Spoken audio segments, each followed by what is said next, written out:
Blackstone Audiobooks presents Sideways by Rex Pickett. Friday. Uncorked. The sun poured bright parallelograms of mote swirling light through the Venetian blinds in my run-down, rent-controlled house in Santa Monica. I was moving frenetically from bedroom to living room, packing for a road trip with my best friend Jack Cole. We were headed for the Santa Ynez Valley in a week of wine tasting before he was to be married the following Sunday. Though I couldn't afford this impromptu excursion, I desperately needed to get out of L.A. The place was suffocating me, fueling paralyzing panic attacks that had been a chronic affliction of mine over the years. The phone rang, but the number that materialized on my caller ID didn't register, so I stood frozen over the answering machine, waiting. "Miles, is Roman," my landlord began in his Transylvanian-sounding drawl. "It is the 15th of September, and I still not receive rent. Every month we go through this.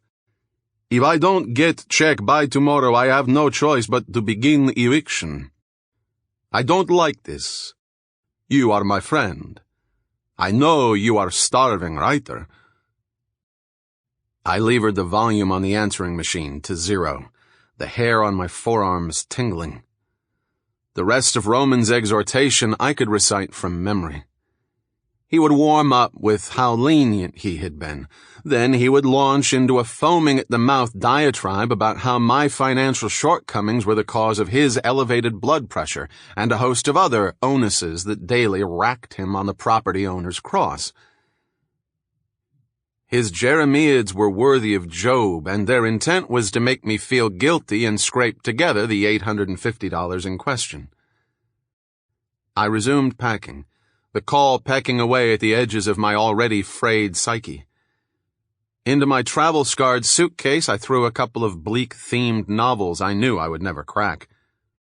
For good measure I added the Oxford Companion to Wine, Jancis Robinson's brilliant and exhaustive tome on everything you ever wanted to know about the universe of wine. It was the perfect book to calm the nerves at 3 a.m. when you wake in an unfamiliar motel room in a cold sweat, trembling from excess. After all, Jack and I were journeying to wine country, and I wanted to have the one book that had supplied me with all the basics of my one undying passion. Besides, of course, the unrepentant penning of 2 unpublished novels and scores of unproduced screenplays. As I was about to shutter the house, the phone rang a second time. Sample complete. Ready to continue?